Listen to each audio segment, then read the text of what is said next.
ผู้หญิงกับผู้ชายเป็นอานำกันอยู่นี่บ่แม่นบ่ ทำได้บ่ผู้หญิง ทำได้บ่ ได้ ได้เนาะซักแต่ละเทื่อมันใส่แบบนี้เลยบ่ซะเถิงใส่มือนี่เนาะ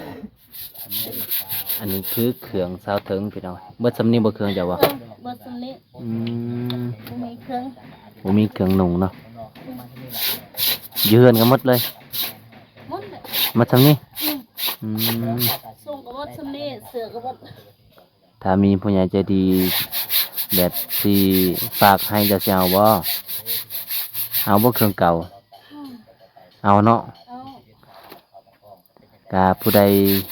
แบบอยากฝากอยากเห็นอกเห็นใจน้องพี่น้องก็สามารถฝากเครื่องหรือว่าสนับสนุนให้น้องมีเครื่องในการเฮ็ดเวียกพี่น้องเครื่องเก่าน้องก็เอาพี่น้อง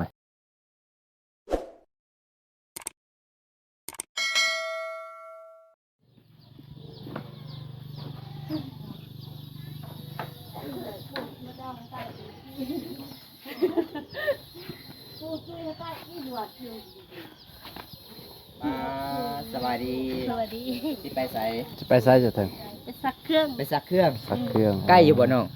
บ่ใกล้ มันเป็นน้ำยังน้องน้ำห้วยใหญ่บ่ เออ น้ำห้วยใหญ่หรือว่าน้ำห้วยน้อย ห่วยใหญ่ ใหญ่โอ้เป็น ย่างไปบ่ น้อสาวเจ้าคือบ่ไป ลุงสาวคอยบ่ไป แล้วพาเวียกบ่ เออสาวอยาก วันนี้น้องหลังจากมาแต่ไฮก็ไปซักเครื่องเนาะ อืม วันนี้จะเป็นเพื่อนน้องเนาะนี่เนาะ เครื่องลายเนาะ จะได้อายเข้าไปนำเด้อได้บ่ ไปน้ำได้บ่ ได้เนาะไปนำกันเลยเนาะ ไกลสำไรสอดถึงไกลสำไรหอดบนหลักหนึ่ง ก็ฮอด อืม คันเวลาไปซักเครื่องนี่ต้องไปอยู่ห้วยตลอดเลยบ่อยู่บางข้างนอกนี่บ่มีน้ำเนาะบรรยากาศในหมู่บ้านของสาวเพิ่นพี่น้อง บ้านกับเพื่อนกับมีแต่หลังใหญ่ๆได้อพี่น้องบ้านนั้น มีแต่เพื่อนสาวเทิงเนาะบ่เนาะบ่ แม่ บ่ใหญ่เนาะ มีเตียนสาวถึงน้อยๆพี่น้องเลยยามฝนตกเนี่ยเปียกบ่สาวถึงเปียกเนาะอันฝนแห้งยาม ก็ทั้งนี้เพิ่นกำลัง ยามลมกับเปียกหมดในเครื่องเนาะนอนยังได้ล่ะ มีเงินแปลนเลยหมู่บ้าน นอนหลับอยู่บ่ บ่รับ บ่หลับในฝนตกเนาะมันเปียกกันนอนบ่หลับเลยพี่น้องเอ้ยอันนี้กาหอดบอนนำแล้วพี่น้องบอนนำที่ว่าเศร้าถึงกาสิไปสักเครื่องเนาะบรรยากาศอยู่บ้านพี่น้องโอ้ผมว่าอยู่บ้านนี่กายังมีแบบต้นไม้ได้อพี่น้องเอ้ยมีแบบต้นไม้เขาเจ้าปลูกต้นไม้กินหมากมันหลายยามฝนกาลมกาบ่ได้แห้งเนี่ยพี่น้องเอ้ยป้อพี่น้องเอ้ยหมดในหมู่บ้านนี่กาใส่น้ำนี่ได้อแล้วกานำบ่ออยู่พุ่นอีกพี่น้องเอ้ย นี่ชาวบ้านก็สามัคคีเขาเจ้าเฮ็ดหัวป้องกันสัตว์เข้าพี่น้องปอน้ำก็ออกหลายอยู่ดีเลยโอ้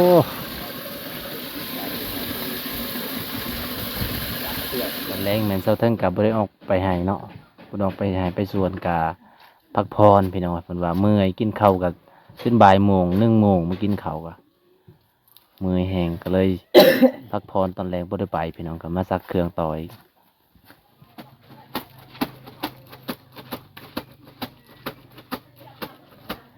ซักแต่ละเทื่อมันใส่แ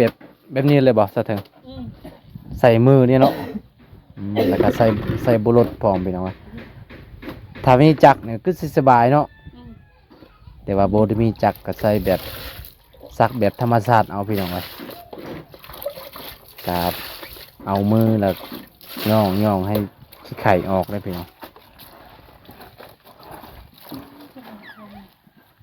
ก็แม่นบริษัทลายมือบอกคือว่าน้ำจนดำเบิด แล้วเหรอบอก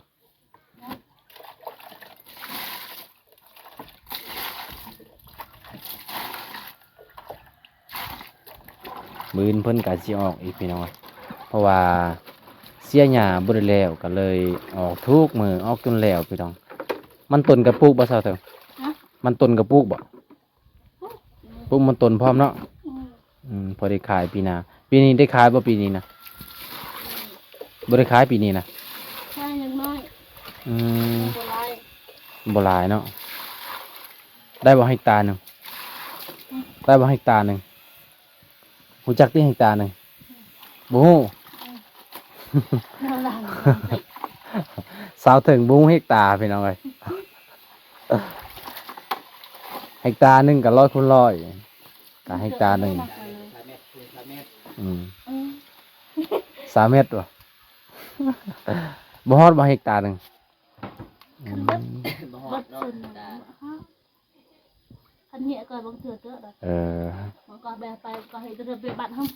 อย่าน่าเสียหยาบ่ได้เนาะหยาหกป่ะ เรือขาห้อง เอาผู้บ่าวมาสวยหน่อยเด้อเอาผู้บ่าวลูกผู้บางก็ได้ ว่าลงเพราะว่า บางน้องเรา บ่าวเมืองนอกโลดไกลๆเนาะบ่าวลูกผู้บางมันไกลไปเฮ็ดเวียกอยู่พุ่นน่ะมีผู้บ่าวมาจีบบ่มีอยู่บ่ นี่นะ บ่มีบ่ว่าผู้บ่าวบากหลายๆผู้บ่าวนครละเวียงจันทน์มีแต่คนหล่อๆสูงๆนะแล้วก็ผู้บ่าวลูกผู้บางหลายแขวงเนาะมาอยู่หวนมาอยู่นานเนาะคนเราสูงนี่เนาะตอนแรงนี่ก็ผู้บ่าวก็ไปเล่นผู้สาวบ่อยู่พุ่นน่ะบ่เฮ็ดเวียกนะเขาบ่ให้ไปบ่ผู้หญิงนะ ใครก็มีผู้ชายอะอยู่น้ำเลย อยู่นำเลยเขาบ่ได้จำกัดหยังเนาะ แบบไปแบบกระเบิ้นไปปอดจอหันไปแบบคันเดินไหนแบบเนอะ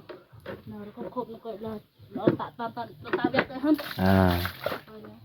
แบบเวลาคบกันตอนเฮ็ดเวียกเนาะ แบบไว้เราสูงหัน อืม ไว้เราสูงจะแบบแดงก็เบิ้นพลุจะแบบไปเราพลุแรกกันเลย สบายเนาะเสียค่าห้องบ่ค่าห้องนอนเสียบ่บ่ได้เสียนอนฟรี นอนที่ กินก็กินฟรีแปลว่ากินอิ่มอยู่บ่กินบ่อิ่มเนาะ กินมือมือแสบอาหาร อาหารบ่แซ่บบ่คือบ้านเฮาเนาะเป็นอะไรหลังจากอยู่บ้านเฮากับอยู่บ้านเขามันต่างอะไรซะเถิง ตั้ง อาหารเขาเป็นอะไร ทานเขา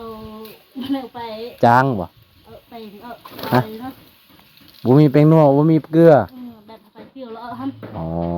แบบไปตัวนาให้เราให้โอ้ตะมักลงเลยครับ อืม บอกไว้เราสู้หมดแบบนักเรียนมาหนาว ก็คือแบบอาหารเขาเป็นจางเนาะจางเกลือจางแป้งนัว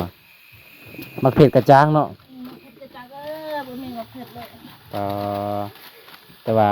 อยู่บ้านเฮาแม่นมักแบบเผ็ดๆเข้มๆเนาะต่างอันนี้ได้พี่น้องอะผู้ใดบ่เคยไปเนี่ยก็กินข้าวกับบ่แซ่บได้พี่น้องบางคนก็จ้อยคันว่าไปแบบ เดี๋ยวก็จะเครื่อง ไปใหม่ๆเนี่ยพี่น้องอะบ่ จะเด็ดหอมจ้าฮะ อืม เยอะๆซาหน่อยตาเดี๋ยวชายเนาะ กินข้าวเจ้าบ่เคยกินข้าวเจ้าบ่ ปลาแบบเรื่องอะไรแบบให้โดนใกล้ห้อง อืม เรื่องอะไรไหนขอปันกระโดดใส่ค่ะ มื้อหนึงนี่กินจักคาบ เดี๋ยวไป 3คาบตอนเช้าเท่านึง ตอนเช้าเลยปลื้มเหรอ จักโมงตอนเช้า ตอนเช้ากิน อืม เขา11 โมง ตอนเช้า11 โมงปอ เลิกเวียก อยู่ได้จังใดวะตอนเช้าน่ะบ่ได้กินเนาะ ไปตอนแรงปลื้มเหรอ อืม ตอนแรงนะประมาณ6 โมง 6 โมง เลิกเวียก เลิกเวียก อืม จะคาบจ้ะมื้อหนึงกินสิคาบ2คาบตอนเช้านี่กิน11 โมง เออ ตอนแลงนี่กิน 6 โมง 6 โมง อืม โอ้ คือว่าแล้วเฮาเป็นลูกน้องเขาเนาะ เขาก็มีสิทธิ์แล้วสิให้กินยามใดก็ได้เฮ็ดเวียกน้ำเวียดหรือมันน้ำจีน คนจีน คนจีน อืม เขาหายนะบ่มีบางคนที่เขาว่า เขาหาย มี เขาไล่หนี่ก็มี อืมจะคนเขาไล่เมื่อ เวียกเฮ็ดเวียกขี้ข้ามนี่ไอ้ เขาไล่เมื่อเนาะ เขาไล่เมื่อเลย โอ้เนาะถ้ามี FC สิให้สิซื้อให้จักนี่นะเจ้าสิซักเป็นบ่เป็นอยู่บ่ บ่เป็น บ่เป็น บ่ เป็นกันเฮียนเนาะ บ่เป็นเกียนเนาะเนาะ ขนาดผู้บ่าวบ่เป็นก็ยังเฮียนเนาะข ว่าซะเด้ง ฮะ คันถ้าจะมาครูบาเนี่ยจะมาครูบาด้วยอายุเท่าใดเนาะ เดี๋ยวจะได้ก็บ่ได้ติเด้อ อายุเท่าใดก็บ่ติเลยบ่ เท่าใดก็บ่ติ คันถ้ามีคนฮักก็สามารถฮักได้เนาะ อายุเท่าใดก็บ่ติ8 ปีจักสิเฮาบ่อ้าว มักเบาอายุรุ่นใหญ่แล้วเนาะเพราะว่าเบาอายุรุ่นน้อยแสดงว่าคันเอาไปแล้วนี่เขาไปเล่นตลอดเนาะ อืม โอ้พี่น้อย อายุรุ่นน้อยแม่นหลายใจเนาะ เราถึงมักเบาอายุรุ่นใหญ่เพิ่นว่าปกติอยากได้จักเสื้อผ้าแต่บ่มีเงินบ่มีทำพี่น้องเอ้ยเพิ่นมี อันนี้ก็จะเป็นโครงการซื้อให้เด้อผมเป็นซื้อให้พี่น้องโครงการมาเฮ็ดให้ชาวบ้านนี่แหละเพราะว่ามันจะมีบ่อหนึ่งนี่แหละพี่น้องหมดในหมู่บ้านเฮาก็หมู่บ้านนี่ก็80-90หลังคาได้พี่น้องเอ้ยจักโครงการหยังก็บ่ฮู้คือกันพี่น้องเอ้ยบ่อน้ำใต้ดินเพื่อชุมชนนะพี่น้อง การสนองนำใส่ให้แก่ชุมชนโดยใส่พลังงานแสงอาทิตย์พี่น้องเอ้ยก็คือน้ำนี่นะเขาเจ้าก็ใส่แบบแสงอาทิตย์คือแสงตะเวนนี่พี่น้องแผ่นสากมันสากเองแบบอัตโนมัติได้พี่น้องเอ้ยสากถ้าว่าแดดแห้งก็น้ำก็สิออกหลายถ้าว่าบ่มีแดดก็น้ำก็สิบ่ออกเลยพี่น้องก็บ่ได้เต็มอยู่เทิงนะอันนี้คือเครื่องซาวเทิงพี่น้องเบิดสำนีบ่เครื่องเจ้าวะ บ่สำนี้ อืม บ่มีเครื่อง บ่มีเครื่องนุ่งเนาะยืนกันหมดเลย หมดเลย มาทำนี้ อืม อืม ส่งก็บ่สำนี้เสือก็บ่ ถ้ามีผู้ใหญ่ใจดีแบบสิฝากให้จะสิเอาบ่เอาบ่เครื่องเก่า อืม เอาเนาะ เอา กาผู้ใดแบบอยากฝากอยากเห็นอกเห็นใจน้องพี่น้อยก็สามารถฝากเครื่องหรือว่าสนับสนุนให้น้องมีเครื่องในการเฮ็ดเวียกพี่น้อยเครื่องเก่าน้องก็เอาพี่น้อยจะได้คลิปนี้กาบ่วงกาสิได้ไปก่อนเด้อสาวเลิงเด้อมื้อหน้ากาสิมายามใหม่เนาะมายามมื้อนี้ก็บ่ได้มีหยังบ่มีเครื่องฝากหยังเลยก็มีแต่น้ำจิตน้ำใจฮักแพงที่กำลังตำเข่าที่ซีเมนต์เข้าใหายแล้วพี่น้ เอา อง ให้จะเป็นแบบใหญ่ๆพี่น้อย อืมตอนแรงๆแม่นผู้ใดกับบ่มีฮงซีกับแบบตำเมาได้พี่น้องเอ้ยถ้ามีฮงซีกับบ่ได้ตำแบบซีเอานี่ก็เฮาก็มาบุกอยู่ที่สวนสาวเวียนพี่น้องตอนนี้เขาเจ้าก็กำลังทำงานก็คือกำลังปลูกมันต้นพี่น้องไว้จะได้การติดตามรับชมกันพี่น้องเอ้ยว่าหลายๆคนก็จะเอามาเฮงกันเลยโอ้พี่น้องเอ้ยหมากมะยางเอ้ยเฮาก็บ่เคยได้กินเลยนี่มักยางพี่น้องพวกคุณเอากับพุ่นอยู่เทิงคือลิงเลยเด้ แซ่บบ่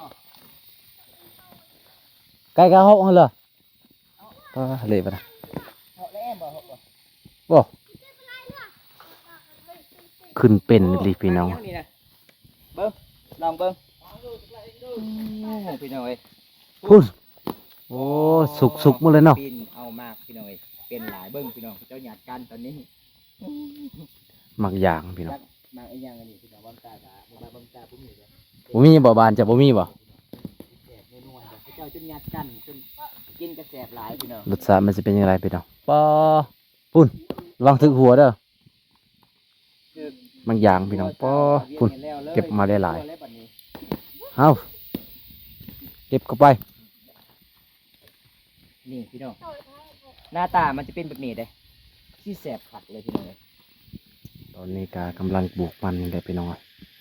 เพราะว่าก็จะเอาปลูกกับมือหนึงนะพุ่นจนหอดพุ่นประมาณ2 มื้อนี่แล้วได้อพี่น้องจักมือเลยมาปลูกในเวียน ก็เป็นมือเดียวนี่แหละ มือเดียวมื้อนี้จักมือเจะกะว่าสิแล้ว จังแล้ว ลุยแรด อืมคนคือมาเฮ็ดหลายเท่ามัน รับจ้างเขา จ้างเขามือเท่าไหร่ ไม่ซ้ 30 ำมือ70 70,000 คือว่ามือ30 คิดได้มือ30คอยก็สิจ้างกันแล้วซะ คือบูจางคอยกับบ่บงมาซอยสายเวียน ลง ฮะ30ก็เอาเฮานี่สิจ้างบ่มื้อหน้าบ่ มาอื่นอีก มื้ออื่นอีกบ่ มือหนึงเนาะ มื้ออื่นอีกพี่น้อง สิไปบ่สิไปบ่ ชาวเวียนว่าคันสิจ้างเบาตากับเบาวงก็30,000กีบหมื่นออกโลดเพิ่นว่าการบ่มีเงินสิให้เพิ่นก็สิให้ห้องแกมอีก พี่น้องชาวลาวปลูกมันทำฝรั่งโอ้ยพี่น้องไอ้สาวอาเวียนคนสวยประจำหมู่บ้านพี่น้อง ไวเติบได้พี่น้องก็จะปลูกพุ่นกินนี่ก็อยู่พุ่นก็มาฮอดพี่ล่ะมันหลายคนมือละ70,000กีบบางทีบางคนก็เอาเฮงกันได้พี่น้องเอ้ยแต่ว่า เขาก็มีเล็กๆน้อยๆก็เจ้าก็จ้างเอาให้มันไวแล้วก็หลังจากแล้วก็เจ้าก็สิได้เฮ็ดเวียกอื่นอีกนั่นก็คือประหยัดเวลาพี่น้องเอ้ยประหยัดเวลาในการเฮ็ดเวียกป้อมันร้อนหลายพุ่นอากาศ มือตั้งไงเป้ตั้งไง เจอ โจ อีเมซาเวียนแหละเพิ่นกาคน ของขยะ คนละมันตนบ่แม่นคนขยะพุ่นป้อ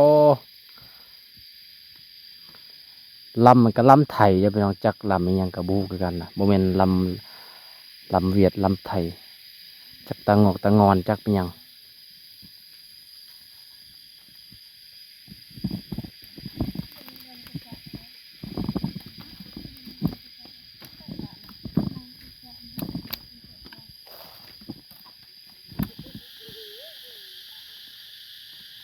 ตอนนี้กากำลังสิกลับบ้านแล้วพี่น้องเพราะว่าเฮากะไปเยี่ยมยามสาวเวียนพี่น้องหลังจากเฮาไปทายมา